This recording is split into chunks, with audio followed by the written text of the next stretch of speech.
because I always tend to dance. Okay. We're recording. Oh, my screen was frozen. Okay, cool. Now we have to cut it out. Welcome to the Life and Money podcast with Danielle and Franchelle. And this is the pie. I am dead. Can we start over? I forgot that part. Why am I forgetting what we're doing here? Okay, one more time. You go. Right. My cough drop fell mid sentence. Welcome to the Life and Money podcast with Danielle and Franchelle. I'm Danielle. And I'm Franchelle. And this is the podcast where we talk about what's keeping you from having the life and money you want and deserve.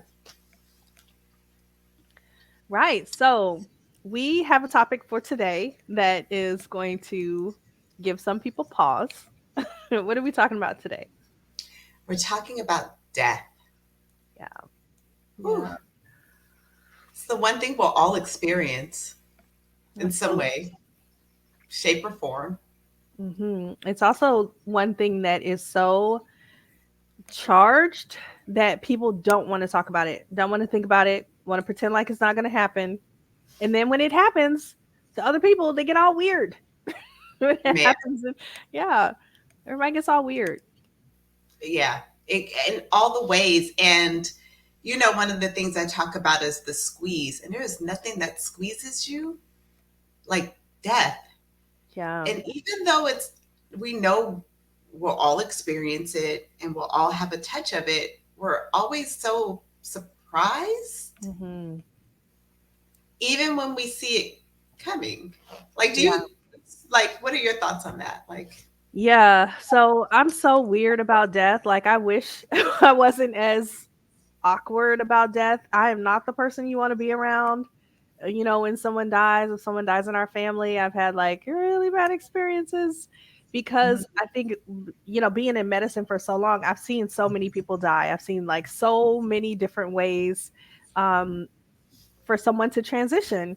And so I am, what do you call it when you're like desensitized? I think that's the word. I'm desensitized to a certain extent.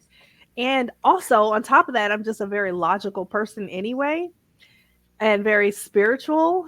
So when people are emotional about death, my responses are not usually emotional, and that does not go over well sometimes. yeah, no, I can understand that. And I think that there are some components of the logical parts. One thing I say to my kids are like, you have to. I said, well, the only thing I have to do is stay black and die. Like, that's it. Like, those are the only things I have to do. Yeah. But I think some logical parts about it. And so I think the reason why I was excited to talk about death is because life and money are impacted when death comes up. Big You know time. what I mean? Yeah. From And all different angles. from all angles. And we chatted briefly, and I really, really love it. Was actually when we were talking about the money part, I was thinking one thing when it came up with money, right? Mm-hmm. But you brought up a really different perspective about death and money that I never even, it never crossed my mind. I was thinking about like the house being split up and people fighting because people want the money or not feeling like they can take care of the funeral arrangements, or like all, like that was the part of money that came up. But can you share what we talked about, like briefly, about your Yeah. thoughts on money? Yeah, sure. Because when people come to me for help in the consult call, if death is going to come up, it's because they are thinking about their own death. And I did this too. I remember feeling like I had so much debt, there was no way I was going to pay it off. I was going to sooner die than pay it off. And so what I see is a lot of women, especially, will come to me saying, I don't want to die and have all this debt that my kids have to deal with. And these women can be like 30 years old, 32 years old, 35 years old. And they're like, I don't want to, I want to learn how to manage money because I don't want to leave all this debt to my kids. And I just feel like I'm going to die with it. And it's like, I still haven't figured out what happens in our brain when maybe it's just a hopelessness when you see yourself in a position where you have debt and you don't know how to manage money, so you don't feel like you could ever get out of it, and you just like, okay, I guess it's hopeless, I guess I'm gonna die. But it's a, yeah. What I heard was that debt is a death sentence.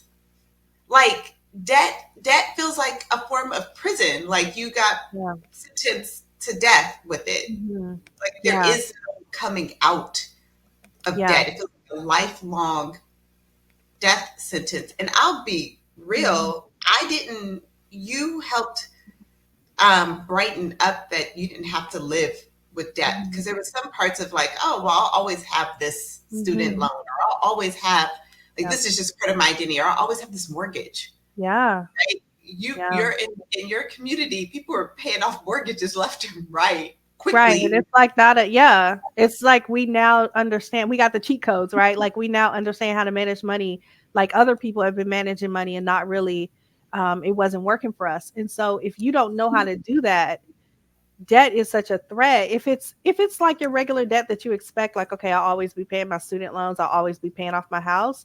But if you have like credit card debt and you're still like, you're a mom, you're not able to make ends meet, and you're still using the card, and you feel like you don't know what to do, that's so overwhelming that you're going to die with the debt. And not only that, they're going to come after your kids.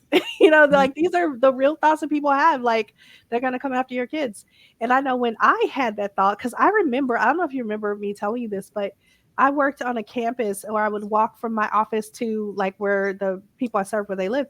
And every time, like every footstep, it would be like tick tock, tick tock.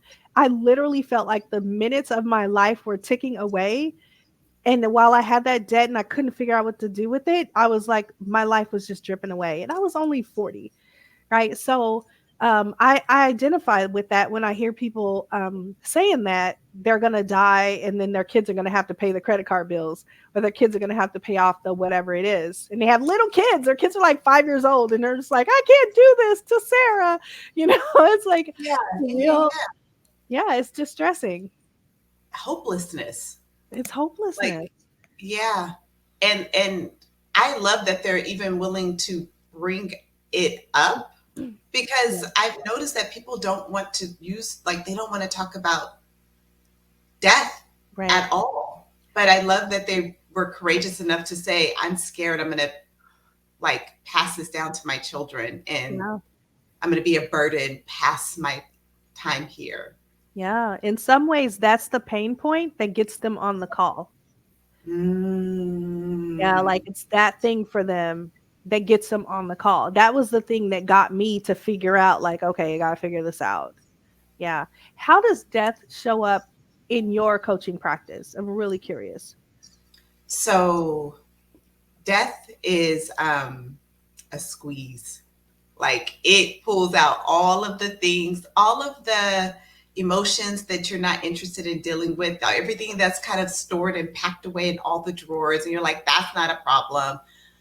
When you are squeezed, when death happens, Mm. all of that comes to the surface. Oh, Uh, God. it from every nook and cranny, people who Mhm. you didn't think were an issue because you politely place them out. You don't have to see them. Death has a way of bringing them into the fold and Yeah. pushing out the things you're like, that's not an issue. Well, it's an issue because you're not looking at it.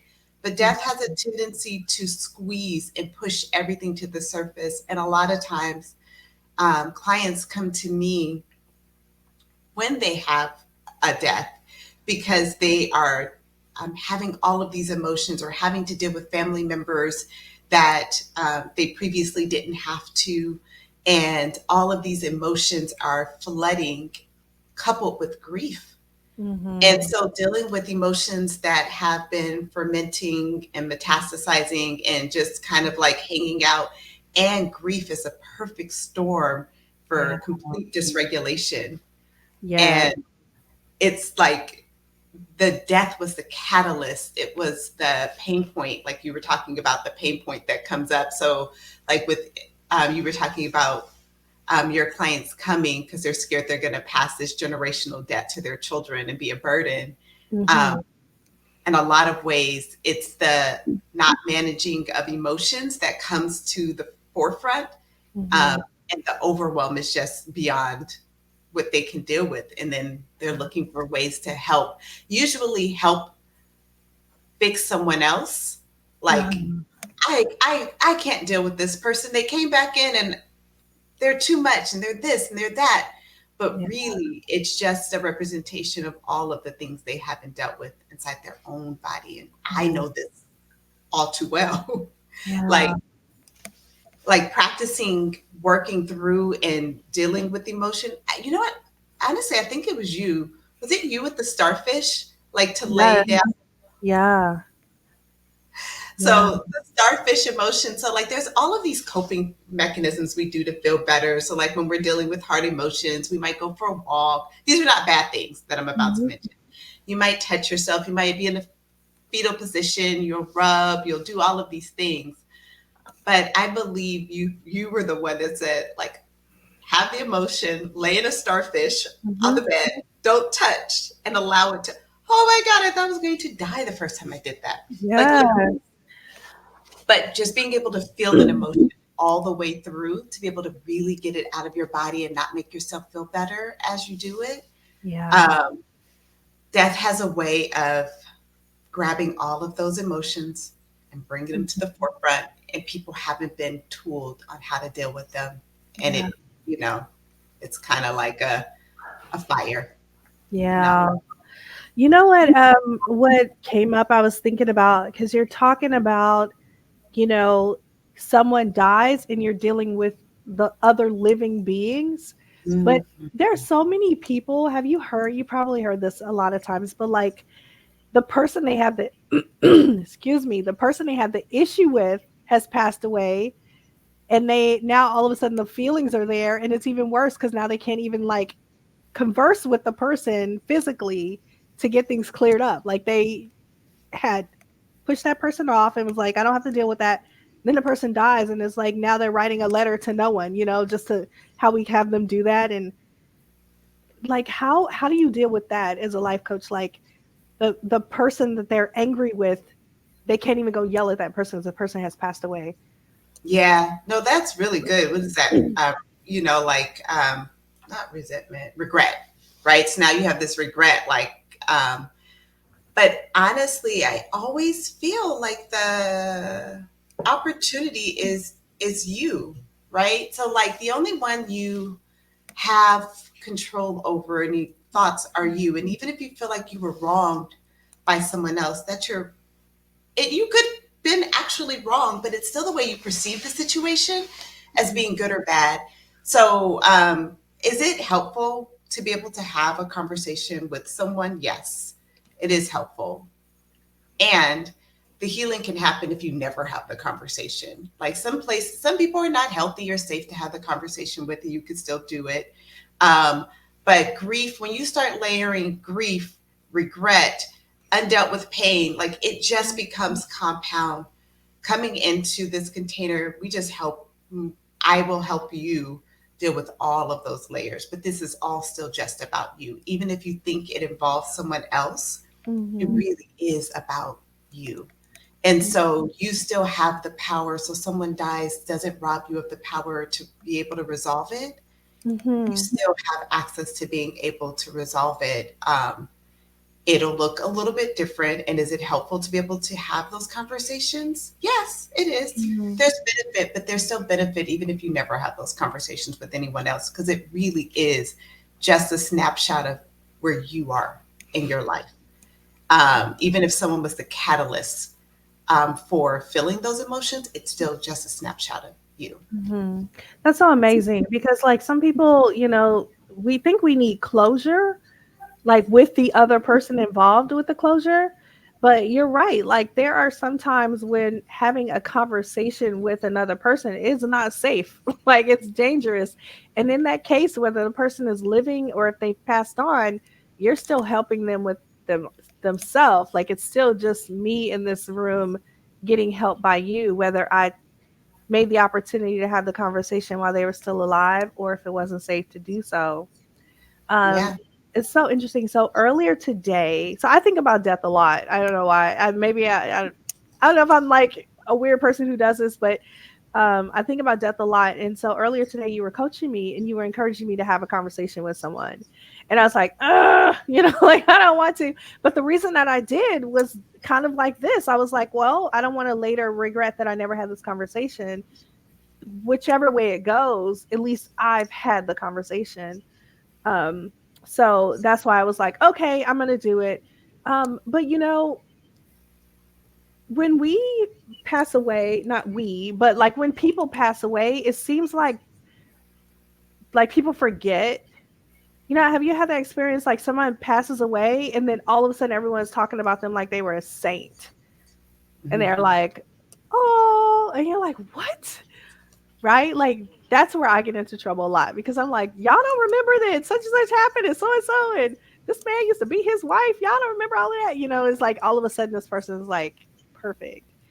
And yeah, Go ahead. go ahead. I was just gonna say, like some people who are recovering, because you help with people who had trauma in their childhood, which is like all of us. But like you help people get through that trauma. Like how do you help people deal with all of a sudden like something that happened to them is now supposedly gone and forgotten because the person who did it is gone and forgotten. Yeah, it's really being able to have the capacity to deal with negative emotions. And because people don't, they prefer to feel like um, it didn't exist. And in order to memorialize their life, you can only memorialize the good things that they did, Mm. not the truth of the experience. I still believe my theory on this is kind of controversial. There is no good or bad. There is no Mm. bad. It just didn't go the way we wanted it to. And if we don't get our desired outcome, we label it as bad. But if we pull back, we just are too short sighted to understand how there is good in the things that we label as bad. And if we can be more comfortable with um, like the diversity of humanness in all of the parts, we Mhm. wouldn't only memorialize the parts that are favorable. We can understand the full picture. Um, and I believe this healing work gives you the capacity to understand the fullness. And I think even when I think about money, understanding the fullness of sometimes we have debt and that's not a problem. Mhm. And there's a way out. But if we memorialize debt's a problem and I'm always stuck in it and I can't move forward, we don't understand. Well, we're looking too short sighted. You're not going to Mhm. die with this. Like there are tools and there's ways. um, it's being able to understand the fullness. And I think both of us, we give words and tools on how to understand the fullness of life experiences, Mhm. and not just say, this is bad, you should be shunned. Right. And that we can memorialize the parts when they pass away, the parts that we don't categorize as good, but they still added value. The parts of them that weren't good, the parts that you learned from, the parts that you never want to emulate, Mhm. like they did serve a purpose, and the bad parts served a purpose too. And there's no favors by pretending they didn't exist. Right. Being able to be embodied in full truth, Yeah. and not only the truth that feels palatable. Yeah. I So, totally agree with that. Yeah. So, I have a random question off the wall for you. What do you think happens when you die? ooh, I love that. So it's interesting. I believe that we are all spirits having a human experience, Mhm. and that we go back to where we were created from. So I'm Christian, a follower of Jesus, and so I believe in heaven and hell. So I believe just depending on what your decisions were and what you decided to do, um, decides where you go afterwards. Mhm. Um, I don't know what that looks like or feels like. I couldn't even imagine really, but I believe that we continue on, but just not in this human space. But our truest self is Mhm. still here, which is our spirit. I don't Yeah. know if I answered it, but Yeah, now I'm you did. know. What do you think? Oh, that's so funny. So similarly, so I grew up Christian. I was a Seventh-day Adventist for about a decade while I was married. They have a different view on what happens after death. They believe you go to sleep. And then I've just done a lot of work and study on my own. I do believe in Jesus. But I think, like, as you said, when we die, our soul returns to the source. But I actually believe that heaven and hell are here on earth. I believe that Yeah. I do. I believe that the life that you lead can be in either one of those places. I really feel like, and of course, like God's thoughts are so much higher than ours in our what our human brain is capable of imagining. So we can never know, but I really believe that you can have your hell here on earth depending on what your decisions are, what your choices are, and things like that. Or you can have your heaven, even if you came from the same circumstances or you're going through the same circumstances. Like our people with debt, right? Like our people with debt before they find out about Money Squad, they're living in their own personal hell because they feel like they're dying with their debt, or they feel like that debt is a death sentence, or they've done something wrong, or they're terrible people. But then in the same circumstance, you can be in the Money Squad and find acceptance and find love and find hope and peace, even with the same debt. And it's just like, okay, and so to me, that's a way of thinking that can put you in a very serious, a place of sadness, or you can have bliss. And then, of course, like I don't know what happens after that. I actually believe in reincarnation. I believe that our soul returns to the source, and there's like a whole gathering, and they're watching what's happening here on Earth with so much, excitement, and they're like, "Put me in the game, coach." They want to have a human experience too. But I think again, it's so complex. I think it's God's ways are so much higher than ours that we can never even understand, except for at that part when we are separated from our body. Then all understanding returns to us, and it's probably the most beautiful experience we could even have.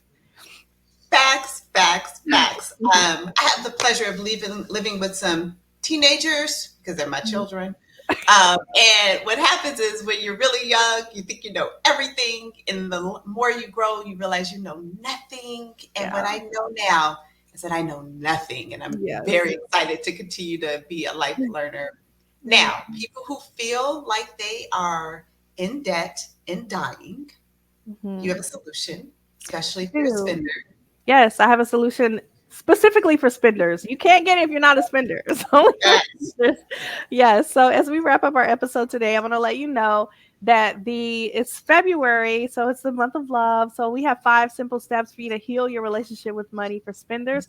All you have to do to get it is text spender to 44144. It comes with a 5-day challenge, and it will bring you so much peace and clarity. What do you have for our listeners today, Danielle? Well, I'm all about this healing because it's February and you want to heal your relationship with yourself because that's what I do. I help guide you back to you and to your fullest, most capable self. I do have a free guide. If you want to just get started today, you can text purpose to 66866. If you're ready to enter into my core coaching program, I'd love to be able to meet with you. The first step is to have a conversation. And from there, we'll find out if we're a good fit for one another. And you can book a consultation by going on my website, DanielleNicoleLifeCoach.com, or Instagram, Danielle Nicole Life Coach, and booking a consultation.